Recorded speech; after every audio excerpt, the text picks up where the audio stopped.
안녕하십니까. 이어서 원주권 뉴스입니다.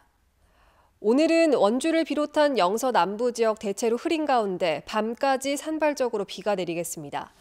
예상 강수량은 5에서 10mm로 산지에는 1에서 3cm의 눈이 쌓이는 곳도 있겠습니다. 낮 최고 기온은 7에서 9도로 비교적 포근했지만 밤부터 기온이 낮아져 내일 아침은 영하 16도까지 기온이 뚝 떨어지겠습니다. 어제 사흘째 도내에서 두 자릿수 코로나19 확진자가 나온 가운데 오늘은 4명이 추가됐습니다. 오늘은 원주에서 자가격리 해제 전에 검사를 받은 50대 남성 1명, 기존 확진자의 접촉자 등이 확진된 강릉에서 3명 등 모두 4명이 추가됐습니다. 어제 기존 확진자의 가족들이 확진된 동해에서 6명, 원주에서 4명, 춘천과 속초, 철원에서 각각 1명씩 모두 13명이 확진됐습니다. 원주의 누적 확진자는 422명, 도내 누적 확진자는 1,506명입니다. 한편 자가격리자 수도 감소 추세가 계속돼 오늘 0시 기준 1,528명까지 줄었습니다. 건강보험공단 고객센터 직원들이 공단 직접 고용을 촉구하며 집회에 나섰습니다.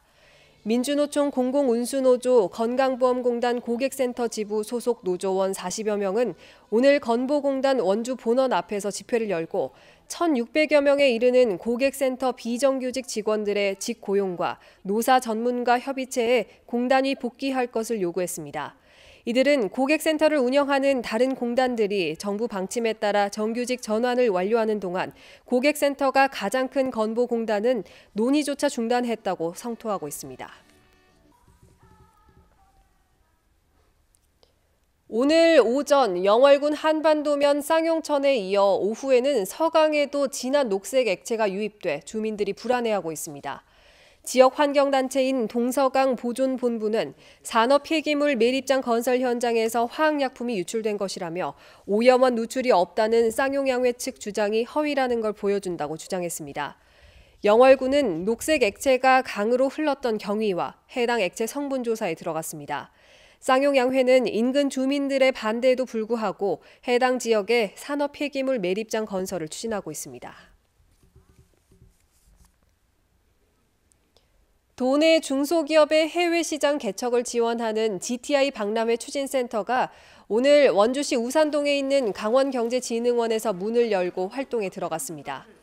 센터는 GTI 박람회 준비와 개최는 물론 온라인 바이어 상담, 관련 기업 데이터베이스 관리, 도내 제품의 해외 홍보 등을 담당하고 내년부터는 GTI 박람회를 직접 운영합니다.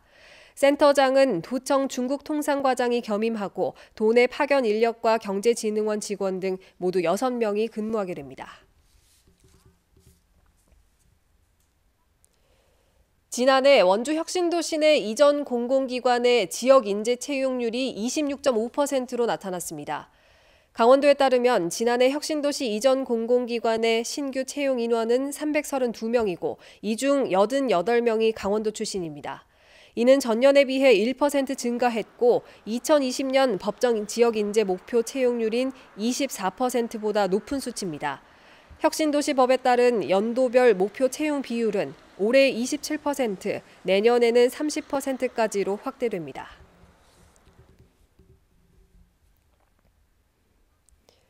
원주시가 2021년 정규직 일자리 보조금 지원 사업에 참여할 기업체를 다음 달 2일까지 모집합니다. 이번 사업은 지역에 소재하는 상시 근로자 3명 이상, 300명 미만, 자산 총액이 5천억 원 이하인 기업을 대상으로 하며 2년 이상 고용 유지 경력과 함께 만 15세 이상, 65세 이하 원주 시민 신규 채용을 지원하게 됩니다. 올해 지원 규모는 108명으로 사업체 평가를 통해 고득점 순으로 선정해 근로자 1인당 6개월 동안 월 100만 원을 지원합니다.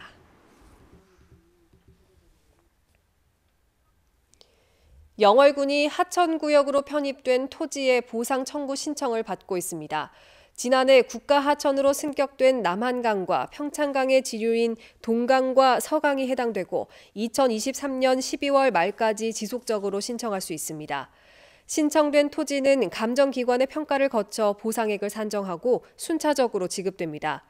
영월군에서는 지난 2009년부터 2013년까지 보상 사업지인 900여 필지 가운데 150에서 200필지만 신청이 완료돼 저조한 신청률을 보였습니다. 코로나19 확산에 가정 돌봄이 장기화되면서 평창군이 드림스타트 아동 가구에 영양꾸러미를 전달했습니다. 영양꾸러미는 육류와 유제품, 채소류 등 신선식품과 통조림, 간식 등 간편식품 등으로 구성됐습니다. 평창군은 사회적 거리 두기로 가정 방문이 중단됨에 따라 취약계층 가구 아동 상태를 전화로 확인하고 심리, 정서적 지원을 위한 프로그램도 개발하고 있습니다. 횡성군이 오는 18일부터 친환경 농산물을 지원받을 임산부 55명을 선착순으로 모집합니다. 대상은 신청일 현재 횡성에 거주하는 임산부 또는 출산 후 1년 이내의 산모입니다. 온라인 또는 읍면행정복지센터를 방문해 관련 서류를 제출하면 되고 선정되면 1년 동안 48만 원 상당의 친환경 농산물을 지원받을 수 있습니다. 뉴스를 마칩니다. 고맙습니다.